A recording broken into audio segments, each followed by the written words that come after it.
To build anything that truly lasts, it takes time.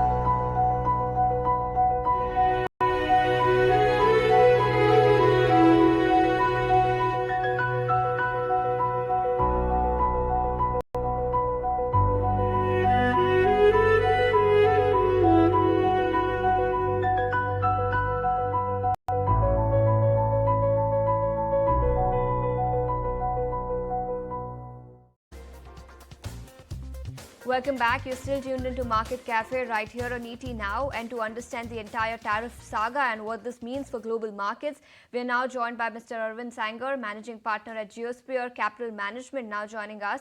Mr. Sanger, thank you so much for taking your time out and joining us here on ET Now. Lots of developments overnight. US President Donald Trump has now slapped tariffs ranging anywhere between 25 to 40% on several countries globally. Also, there's an important statement which he has made where he says that we are close to making a deal with India. How do you read this, and what does this mean for Indian markets and global markets? Well, clearly the U.S. markets were off a little bit today because of this news about new round of tariffs, or reinstatement of the old tariffs in some countries. Luckily, there's time till August 1, so the markets didn't fall too badly. They fell, a little bit, 70 bips, 70 basis points in the U.S. S&P 500. But I think from an Indian market standpoint, it is good news. I think it's now the second or third time in the last few days that President Trump has tweeted that a deal with India is closed. So hopefully there is some common ground quickly found, and India becomes, there's been a couple of countries that have signed deals. Again, these are all not very detailed, but broad outlines. UK has signed one a few weeks ago, and then last week, I think it was Vietnam that signed a deal, and now India seems to be lining up. And I think it'll be good. It'll remove some of the uncertainty, but the reality is with President Trump, nothing seems to be permanent. And even if India signs a deal now, who knows what might come up in the future. But I think, getting some reasonable the framework is clearly going to be a relief for the Indian market, because unpredictability is worse than predictability, even if the predictability means a little more tariffs. And frankly, India, opening up its economy in some sectors, which it may not have been willing to otherwise, is, I think, long-term very good for the Indian economy's health in terms of making it more, more competitive and more open. That's right. Hi, Mr. Sanger. This is Kanishka also joining in. A very good morning to you. With these reciprocal tariff deadline, it's now been extended to August 1st, right, for implementation. What do you feel are the chances that it may be walked back or negotiated again before implementation? Because yet again, the deadline has been pushed, and just like you were mentioning, nothing is really permanent with the US president. Yeah, I mean, I think there's no question in my mind that President Trump does not want the kind of tariff turmoil that we saw after early April 2nd, I think it was announcement. So clearly, there is no desire to have that kind of uncertainty and market turmoil and economic risk.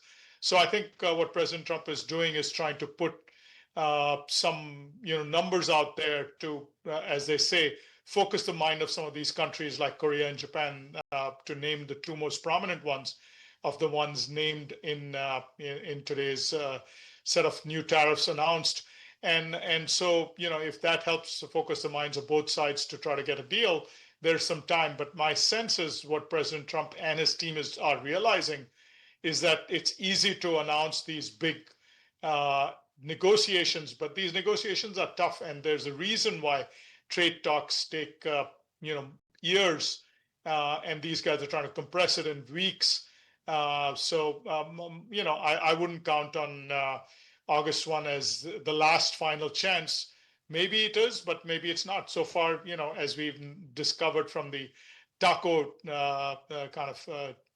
name that Trump has been given, I don't think he's interested in causing huge economic turmoil. Short term, a little bit is okay, but I think he's now looking for deals. As far as the tariff deadline is concerned, and you're saying that perhaps August 1 could not be the last deadline, but what kind of impact will this have over the next 1 month on both American markets as well as Indian markets? Yesterday we reacted negatively, but as you mentioned, it could have been worse had the deadline not been extended till August 1.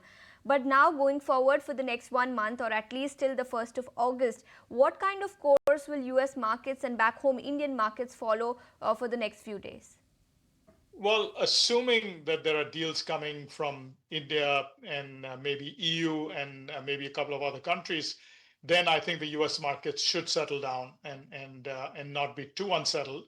But if these promised deals keep getting pushed and pushed to the right, and the fear grows that who knows, what's coming, then the markets could remain unsettled. My hope and assumption is that India and maybe EU are on track to do deals in the near future, in the next few days, hopefully by the end of the week.